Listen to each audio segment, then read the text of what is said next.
Hello everybody, welcome back. Today as well we have got you another video, and in this video I'll show you how we can simply go ahead and transfer money from one PS5 account to another. But before that, please make sure to like our video, subscribe our channel, and yes, without any further delay, we're simply gonna go ahead and step into our video.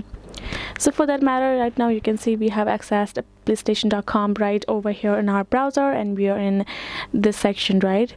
So if you go to the support section and tap on this support again, and now we're simply gonna go ahead and type in our keyword, which would be the transfer. So if we simply search in transfer and simply search it up, we will get a tap on this support now, and now you can see we do have 7 results in support. But right now we can see transfer data, save and transfer PlayStation Plus games, transferring data, etc.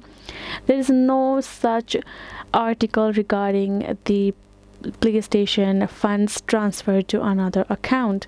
So let's go back and again try typing in funds and simply search it up. So even if we do that, we do have plenty of search results coming up, but there are plenty of errors over here and unrelated ones. So if we go to this first option called how to add funds to your wallet on PlayStation Store, so if we do that, we will get this wallet to make PlayStation Store purchases.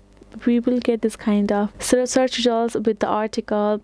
So if you do that, we simply have a description regarding what is PlayStation Wallet, how you can use it, but there is no search as a no option for us to simply transfer funds from one to another, because unfortunately it is just not available. So if you do have funds in PS5, you have to spend it on PS5 account, use it just on the PS5. You do not have any other way for you to transfer it. Hope this video was helpful to you all. Thank you so much for watching, and yes, I'll see you guys in our next video.